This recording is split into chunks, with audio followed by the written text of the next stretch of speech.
Les phases de poule de la CAN 2025 sont complètement achevées et c'est l'heure de dresser le bilan. Le bilan de ces phases de poule pour savoir les équipes qui ont réalisé une très belle phase de poule. On va les classer parmi les équipes top. On va également classer les équipes flop qui ont malheureusement réalisé une mauvaise phase de poule, donc c'est-à-dire une mauvaise compétition, qui sont d'ailleurs éliminées. Et on va également classer une autre catégorie des équipes qui ont été très attendues, pour certaines ou du moins pour la plupart, sont qualifiées en huitième de finale et malheureusement qui sont à demi-teinte, qui vraiment sont à demi-teinte, qui ont réalisé des performances assez douteuses, des performances encore que on va essayer de mettre en action. En tout cas, on va en parler, on va analyser tout ça dans cette vidéo. Je tiens toujours à le rappeler et c'est le plus important. Sur ma chaîne, je pousse et je promeux le football africain autour des différentes compétitions africaines de football. Donc, si cela te parle et te passionne, je t'invite à faire ces trois choses, à t'abonner, partager massivement les vidéos et activer la cloche de notification pour ne manquer aucune de mes sorties. Sans plus tarder, ouvrons cette vidéo analyse autour du bilan des phases de poule des 24 nations dans cette CAN du côté du Maroc. On va d'abord commencer bien sûr par faire un récap très rapidement des phases de poule. Dans le récap, bien sûr, les différents classements du groupe, on va essayer de mettre en avant. On va commencer par chaque groupe. On va d'abord voir dans le groupe A. Le groupe A, bien évidemment, c'est le groupe fini avec le Maroc qui finit leader de ce groupe avec un bilan de 7 points. Son dauphin, c'est le Mali avec 3 points. Malheureusement, les Comores et la Zambie sont éliminés. Donc, on a deux qualifiés juste sur ce groupe. Dans le groupe B, on a l'Égypte et l'Afrique du Sud qui finissent premier et deuxième respectivement avec un bilan de 7 points et 2 points, 7 points et 6 points. L'Angola suit derrière avec 2 points et 1 point qui sont éliminés. Dans le groupe C, on a le Nigeria et la Tunisie qui sont respectivement premier et deuxième. Le Nigeria qui a réalisé la plus belle performance de la CAN avec 3 matchs, 3 victoires. C'est incroyable pour les Super Eagles qui sont juste là, 9e avec 9 points. La Tunisie qui se retrouve là avec 4 points. Et les Taifa Stars de la Tanzanie qui sont juste la 3e et l'Ouganda 4e. Dans la Tanzanie avec 2 points vu que d'autres nations n'ont rien fait. Donc la Tanzanie qui se retrouve qualifiée. Dans le groupe D, on a cette équipe quand même qui était très relevée, il faut le dire, du Sénégal et la RD Congo qui se retrouvent premier et deuxième respectivement avec, on va dire, ex aequo au nombre de points. La seule différence au niveau du goal average. On a les Guépards du Bénin qui sera 3e et le Botswana malheureusement 3 matchs, 3 défaites éliminés. Dans le groupe E, on a Algérie et Burkina Faso qui se retrouvent à la première et deuxième place respectivement. Et voilà, c'est vrai que l'Algérie également a réalisé une belle performance. C'est 3 matchs, 3 victoires. Incroyable pour les Fennecs de l'Algérie, bien évidemment, qui ont envoyé un message fort. Parce que dans les deux dernières éditions du côté de la Côte d'Ivoire du Cameroun, l'Algérie n'est pas sortie des phases de poule. Là, ils ont envoyé un message fort qu'on est là, on est présent. 3 matchs, 3 défaites, 3 matchs, 3 victoires. C'est incroyable. Et le Soudan également qui s'est calqué se retrouve à la 3e place et la Guinée équatoriale, une langue nationale, 3 matchs, 3 défaites éliminés. Dans le groupe F, le groupe qui était censé être le groupe de la mort, on a la Côte d'Ivoire, Cameroun, Mozambique qui se retrouvent à la première, deuxième, troisième place respectivement, qui sont qualifiés. Et malheureusement pour les Panthères du Gabon, dernière place, 3 matchs, 3 défaites qui sont éliminés. Donc rapidement, voici le récap du classement des 24 nations. Allons maintenant dans un autre point pour parler, analyser les grandes nations. Parce qu'il y a une chose qui est claire et que j'ai pu observer, c'est que toutes les grandes nations ont répondu présentes dans cette CAN. Toutes les grandes nations vraiment ont répondu présentes et sont qualifiées pour les huitièmes de finale. Parce que généralement, dans les 2 dernières éditions de la CAN, il y a toujours une grosse nation qui passe à la trappe. Comme j'ai dit dans une précédente vidéo, normalement j'étais en train de réfléchir pour essayer d'analyser quelle est la grosse nation qui va passer à la trappe, qui sera éliminée. J'ai analysé les grosses nations pour voir leur performance, mais il faut le dire. Toutes les grosses nations, de 1, ont gagné leur premier match. De 2, ils se sont tous qualifiés en huitièmes de finale. Sauf peut-être le Mali qui a réalisé la mauvaise performance, qui fait quand même partie des grosses nations. Parce que pour tous les parieurs de 1xBet qui ont misé toutes les grosses nations victoire, sauf Mali bien sûr, je pense qu'ils sont millionnaires actuellement. Ils sont millionnaires parce que les grosses nations sont incroyables. Ils ont répondu présent dans cette CAN. Parce que les 2 dernières éditions, je prends pour exemple les 2 dernières éditions. L'édition de la Côte d'Ivoire, le Ghana, les Black Stars, éliminés en phase de poule. Fennecs de l'Algérie, éliminés en phase de poule. 2 grosses nations. Du côté du Cameroun, l'Algérie encore éliminée en phase de poule. Donc, Algérie qui venait en tant que champion d'Afrique, champion d'Afrique, vu qu'ils avaient remporté la CAN 2019. Donc, voilà pourquoi je disais que cette CAN du côté du Maroc est exceptionnelle. Vraiment, elle est très belle dans l'ensemble et met en avant les grosses nations qui sont là présentes, qui montrent de belles performances, sachant que, bien évidemment, sur le continent, on voit qu'il y a plus de petites nations. Même les petites nations sont là et répondent quand même assez présentes. Elles titillent entre griffes les grosses nations. Donc, Bien évidemment, je voulais mettre en avant le fait que les grosses nations sont là et répondent présentes et elles sont toutes qualifiées. Et c'est vraiment incroyable et c'est vraiment à saluer. Maintenant, rapidement, quand on parle des grosses nations, on voit rapidement les tops. En parlant des grosses nations, on peut d'abord commencer d'entrée de jeu par cette équipe des Lions de l'Atlas du Maroc, pays hôte. Incroyable, 3 matchs, c'est 2 victoires, 1 match nul. Incroyable autour d'Ayoub Nkalbi, qui a été exceptionnel. Je pense qu'il fait partie des meilleurs buteurs de cette CAN. Donc, on a une équipe du Maroc qui est là, qui est présente, qui a à cœur de conserver la coupe à la maison, d'aller chercher cette deuxième étoile qui fuit depuis quoi? Depuis peut-être 74 ou 76. Donc, cette équipe des Lions de l'Atlas a à cœur de conserver la coupe à la maison, comme a pu faire bien évidemment la Côte d'Ivoire, ou l'Égypte, ou le Cameroun, ou je pense le Ghana encore, je pense de mémoire.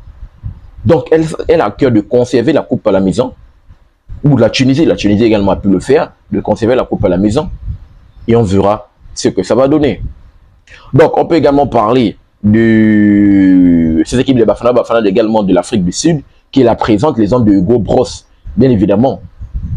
Lui qui avait pour objectif comme cahier de charge de qualifier cette équipe au mondial, ils l'ont fait. Et là, il a à cœur de réaliser la meilleure performance de l'Afrique du Sud, une meilleure performance que la dernière édition. Et la dernière édition, ils étaient, troisième avec la médaille de bronze. Donc, faire mieux, c'est arriver en finale et peut-être remporter le 5 grades pour cette équipe de l'Afrique du Sud. Parce que c'est une belle génération qui compose cette équipe, bien évidemment, de Hugo Bross. On verra ce que ça va donner. De l'autre côté, on a également les pharaons égyptiens emmenés par un Mohamed Salah qui est très en feu et très en jambes. Un Mohamed Salah qui a à cœur, avec sa sélection, de permettre à l'Égypte de revenir au devant de la scène en étant la meilleure nation sur le continent. Mais on a une Égypte autour d'un Mohamed Salah, malheureusement, qui court derrière cette CAN depuis longtemps. Mohamed Salah court derrière la CAN depuis longtemps. Est-ce que ça sera la bonne du côté du Maroc? Mohamed Salah a à cœur, bien évidemment, de remporter cette CAN. De vraiment remporter cette CAN. Autour d'un Omar Marmouche également qui est exceptionnel, qui est son lieutenant qui l'accompagne sur le front de l'attaque. Parce qu'il faut dire, Mohamed Salah n'est pas légitime du côté de l'Égypte. Parce qu'il n'a pas encore gagné.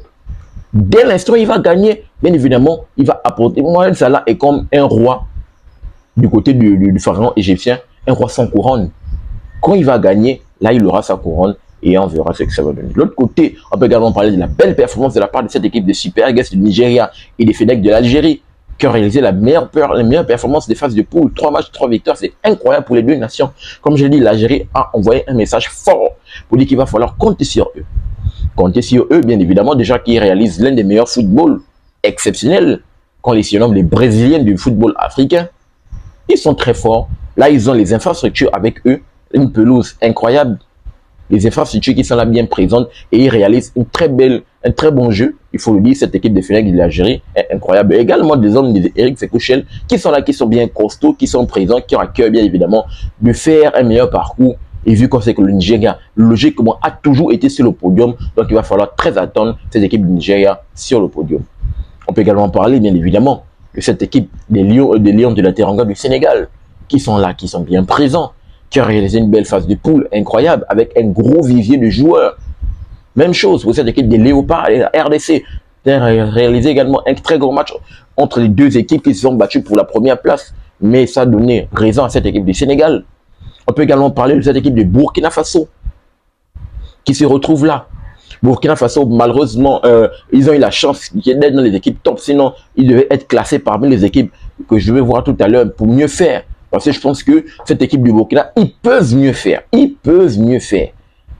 Mais ils ont fait le minimum en finissant quand même par décocher leur ticket de qualification, d'où je l'ai classifié parmi les tops.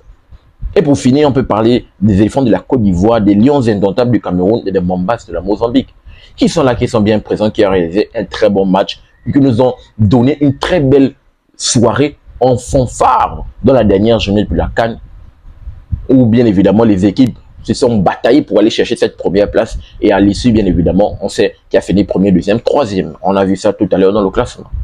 Donc, il faut le dire, les nations, c'est les nations top qui ont réalisé une belle phase de poule, qui sont qualifiés en huitième de finale. On verra maintenant l'issue de la compétition pour voir, bien sûr, pour certaines qui vont tomber, d'autres qui vont, parce qu'il faut le dire, c'est une nouvelle compétition qui va commencer.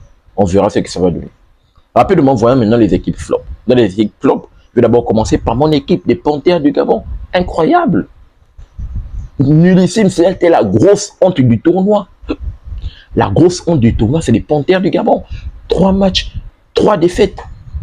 C'est incroyable. J'ai prévu faire la vidéo parce que c'est sorti là. C'est sorti le fait que le Gabon est suspendu par le ministre des Sports. On va en parler très rapidement dans une prochaine vidéo. La vidéo va apparaître sur la chaîne. Donc le Gabon, ça n'a pas été bon. Même chose pour leurs voisins, Guinée équatoriale également éliminée. Comme le Botswana, les Zèbres, l'Ouganda, l'Angola. L'Angola, une équipe de l'Angola que j'attendais beaucoup. Mais l'Angola, malheureusement, et pourtant il y a une belle génération là-bas autour d'un Mamoulou, d'autres joueurs qui sont impressionnants, n'est rien. Le Zimbabwe éliminé, les Comores également éliminés. La Zambie, la Tanzanie. Bon, la Tanzanie n'est pas éliminée, mais je la classe parmi les flops parce qu'il faut le dire, la Tanzanie finit avec 2 défaites, un match nul. Mais malgré ça, ils sont qualifiés. Pourquoi? Parce que d'autres nations meilleures troisième n'ont même pas fait mieux. 2 points seulement, ils sont qualifiés. La Tanzanie, c'est la nation vraiment. Les autres les nations qualifiées parmi les meilleurs troisièmes, eux ont au moins gagné un match. Mais la Tanzanie fait partie des nations qui n'a même pas gagné un match, mais s'est qualifiée. D'où je la classe parmi, même si elle est qualifiée en 8e, je la classe parmi les flops. C'est incroyable, les Taifa Stars. Et pourtant, c'est une nation que j'attends beaucoup parce que du côté de la Tanzanie également là-bas, il y a quand même un football. Il y a un football, il y a un, comment dire, il y a un foot local, il y a un championnat qui est là-bas. Il y a des clubs comme le Young African, comme Simba, qui sont impressionnants en Ligue des Champions de la CAF pour le Young African, le Yanga. Et de l'autre côté, Simba en Coupe de la Confédération de la CAF, qui a été finaliste de la dernière édition. Mais avec sa génération, avec son équipe nationale des Taifa Stars, c'est compliqué. Donc voici les équipes flop.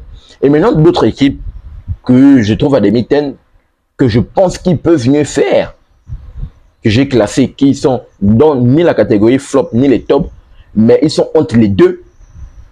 On va commencer par les Aigles du Mali. Les Aigles du Mali, c'est 3 matchs nuls. C'est incroyable, aucune victoire, mais aucune défaite également. Cette équipe du Mali, oui, elle est qualifiée, elle finit 2e avec 3 points parce qu'elle est dans un groupe composé des Comores et de la Zambie qui n'était pas à la hauteur. Donc cette équipe du Mali, pour ma part, je pense que c'est une équipe qui est très attendue, qui a une très belle génération et qui réalise un très bon football.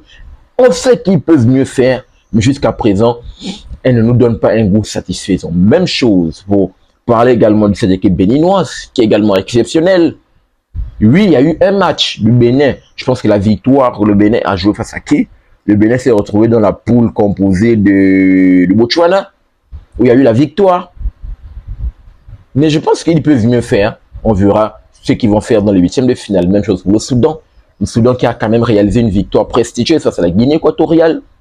De l'autre côté, il y a la Tunisie également que je trouve qu'ils pouvaient mieux faire. La Tunisie, normalement, je devais la classer parmi les tops. Parce que le match d'ouverture qu'elle a fait face à l'Ouganda était exceptionnel. J'ai loué cette équipe de la Tunisie.